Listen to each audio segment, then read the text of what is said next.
Hello, and welcome to Fire Emblem 15 ETC playthrough. I'm USS Gordon Captain. Today, we're going to be going over stealth in Dolth Keep. There is no gameplay in terms of combats and fights. This is just going to be stealth. So this section is fairly uninteresting and uninvolved. There is 3 main items I will be needing to pick up in the Lost Treescape itself. The first is I will need to pick up a silver bow, a silver lance, and a silver sword. These 3 items will be useful for forging materials in the later half of the game. And they're also kind of useful as items I will be able to use for combat in a couple of these maps, although not many. The main one being the silver. So there's quite a few boxes here. I needed a little bit of silver in order to forge my Saunion, but I decided against forging the Saunion, so the box breaking was plus. The other notable thing going on in this map is that we're going to be walking through the sewers of Dolth Keep. So Dolth Keep is kind of funny as a little area. This is just the sewers underneath the place we just attacked, and while there's no reason for it to be like this, they wanted the Lost Treescape to somehow be a little bit hard to access instead of just instantly getting there. You have to go through this long corridor.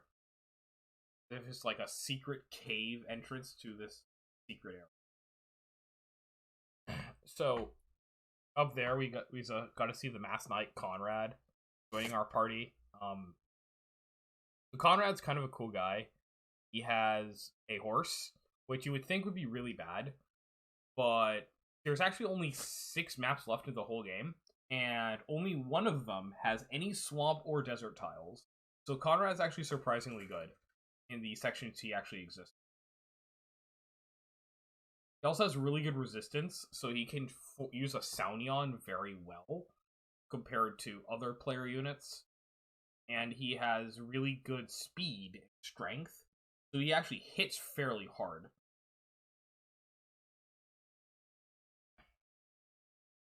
So the Lost Treescape is sort of a place where you have to have a map in order to know what's going on, but basically there are 3 little chests, and if you look very closely you can see the statues, and if you follow the statues you'll know whether or not you're going on a treasure route or a fighting route, or the route to the end at Sage's Hamlet.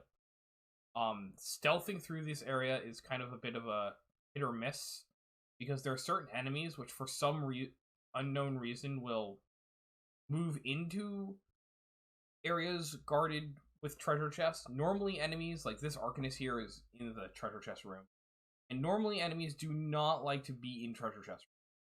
But this guy just stands in the treasure chest room, and going around the 2 of them,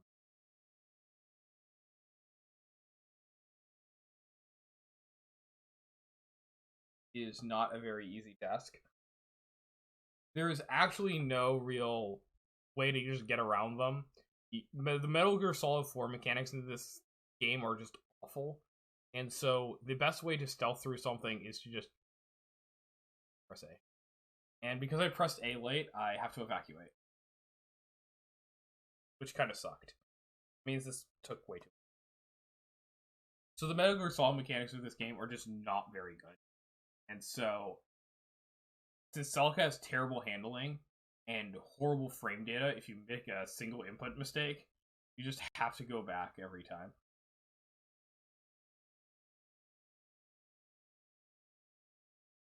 So, after this part of Dolth Keep, we get through the end game. The final item I have to take up is a silver bow. The silver bow is actually far away from all the other items in like this weird corner, and the silver bow is actually the only one of the 3 silver weapons that's actually going to see use before, see significant use before Duma Tower itself. It's actually best because it can be used by Atlas, who mostly has been going bowless.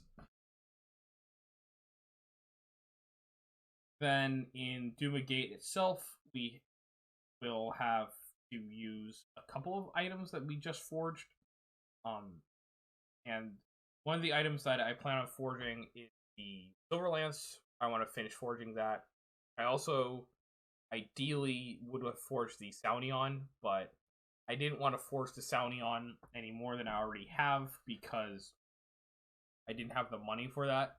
Because I also need to forge the Blessed Lance, which Conrad came with. Conrad's Blessed Lance has a plus 10 crit rate, which significantly increases its damage. So, stealthing past this area was surprisingly easy because while the Silver Lance Guardians are sometimes really annoying, the Silverbow Guardians have no Guardians. So you don't need to worry about them. The final area is getting the defense wells. So there are 3 defense wells, and I also have some other stat boosters that I get access to. The Soma and the Ambrosia. The Ambrosia, which increases defense of a unit by 2, and the Soma, which will increase the attack of a unit by 2. The Soma is going to actually be saved. So normally I would give it to May so she can kill Jeddah with the Mage Ring.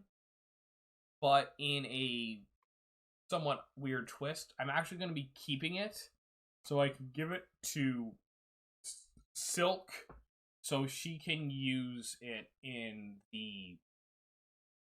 So she can give the Rian shield to the Lord Rian, so Alm can get a Pegasus cheese, which will let Alm double in his solo. So now Alm can promote to hero, which is kind of funny. And we get the 2 stat boosters, the Ambrosia and the Soma. There's also a Grimoire ring in the special area.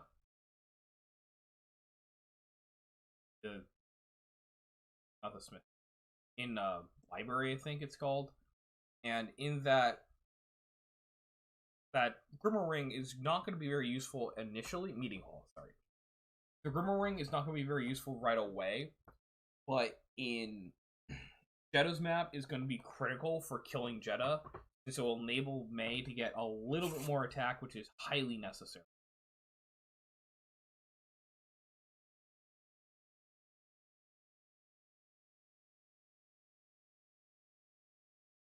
The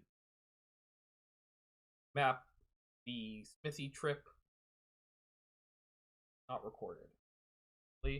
And I don't have any recordings of the Smithy trip, so you're going to have to trust me that I just forged a Blessed Lance. I'll see you guys next time for actually beating Duma Gate.